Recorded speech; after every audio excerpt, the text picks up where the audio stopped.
Olá, amigos do terceiro ano. Vamos para mais uma semana de atividades. Nós estamos na semana 14. Essa semana vocês não vão mandar fotos no grupo do WhatsApp das atividades. Vocês vão deixar essas atividades lá na escola. Então prestem atenção nas explicações, porque a gente vai corrigir em casa. Da mesma forma que vocês entregaram as provinhas na escola, quando vocês forem buscar a semana 15, vocês vão deixar a semana 14. Então, por favor, não colhem no caderno, tá? Pra gente trazer para casa e corrigir. E não esqueçam também de colocar o nome nessa folhinha, combinado? Vamos para a atividade de língua portuguesa, atividade 1. Nós vamos conhecer o gênero textual poema.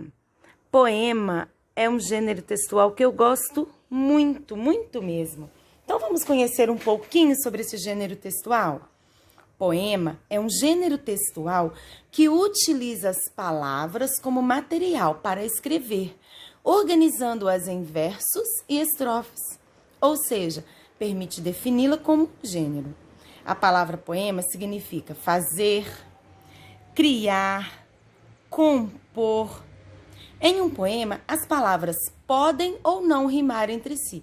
Na maioria das vezes rima, mas pode ser que não.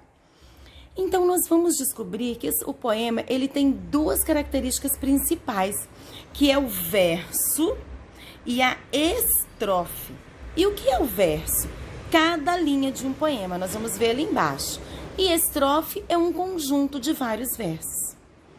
Agora, que nós já sabemos muitas informações sobre esse gênero textual tão conhecido, que tal apreciarmos um poema de Ferreira Goulart?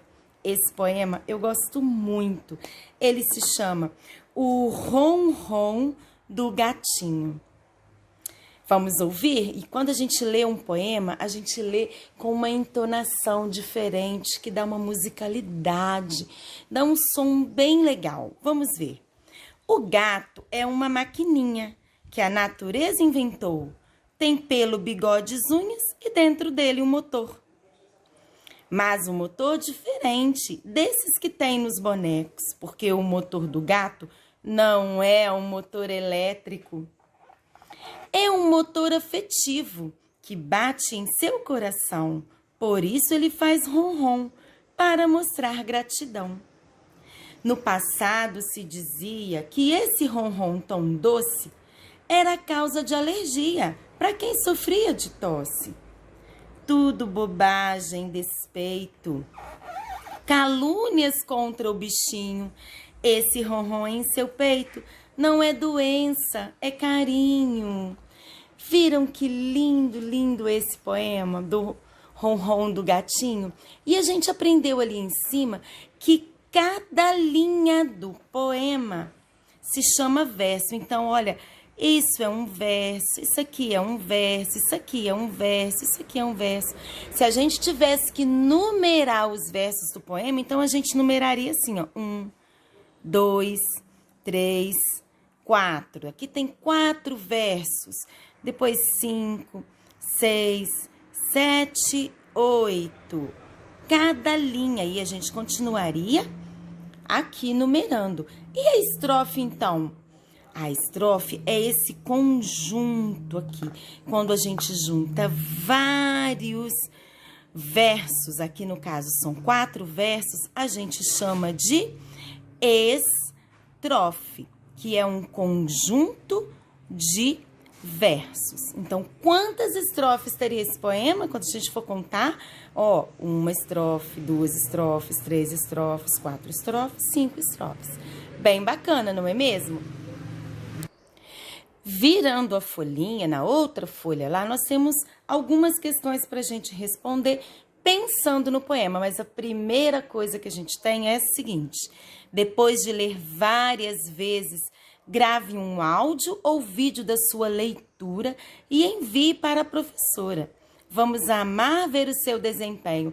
Então, eu quero vocês lendo um pedacinho desse poema, gravar e mandar para a professora, para Isadora, para Silvia, combinado? Nós vamos amar receber.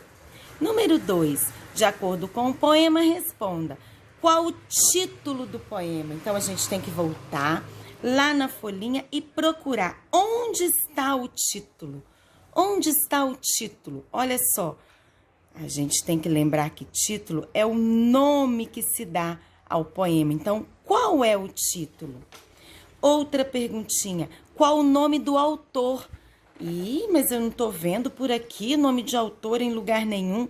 Observa o que o Garfield está falando, ó. Ele fala o nome do autor aqui, ó. Quem é que fez esse poema? Quantos versos tem o poema? Ah, eu já tinha começado, ó, a numerar. Eu já tinha começado a numerar os versos, vocês estão vendo? Terminem de numerar para descobrir quantos são e quantas estrofes. Volta lá, a gente já descobriu que um conjunto de versos se chama estrofe, então tem que contar quantas estrofes. Agora, vocês vão marcar as opções corretas. O motor dos gatos é diferente do motor dos bonecos. Como é o motor dos bonecos? Será que é um motor elétrico? Será que é um motor hidráulico? Um motor a vapor ou um motor híbrido? Procurem lá no poema que tá falando direitinho. Fala assim, ó.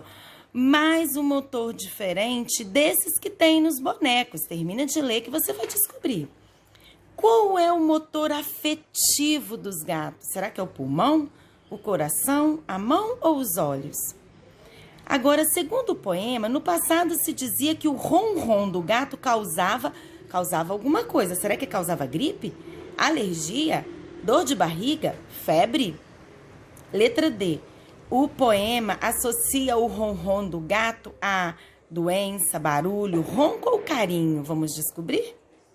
O gato faz ronron para demonstrar comoção, emoção, lentidão ou gratidão? Viu?